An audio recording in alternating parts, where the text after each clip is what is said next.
So I'm Racey Reynolds, and for my ISP project, I decided to test if the sunset went through the same array of colors each evening.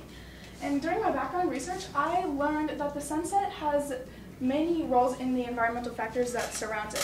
So, for example, pollution, weather, wind, clouds, and many other things can contribute to the sunsets that we see each evening.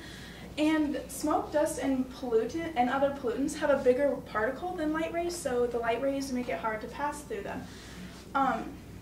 The direction of light we get comes from the wavelength and how big the light particles are. So to test this, I took a spectroscope and a Nikon D5500 each evening and took 10 pictures each night from 5 to 6 p.m. on an interval of 15 minutes. And I collected data each evening that tested for the weather, wind, and clouds. My general hypothesis was that no, the sunset did not go through the same array of colors each evening because some nights we just did not have a sunset. So while I was going through my data, I observed that on evenings that we did have a sunset, as you can see, the violet colors are way more prominent than the blues, and on evenings that we did not have a sunset, the blues are more prominent. And I think this is because when we did not have a sunset, the cloud content was very high, and clouds reflect blues better than they do.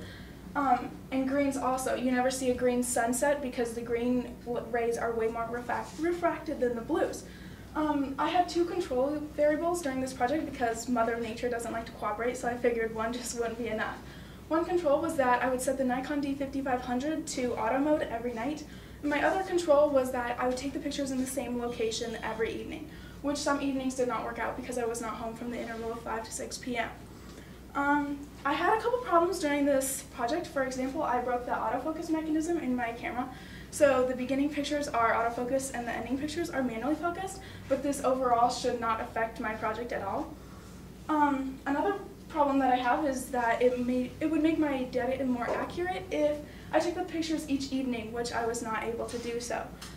This can be an application to life because at the end of summer the birds will migrate south to a warmer climate, and their internal body compass along with the sun will help them stay where they won't die.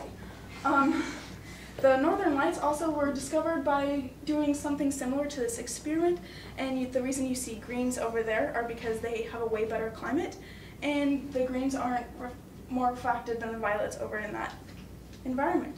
So overall, this experiment went pretty well due to some significant errors. So thank you.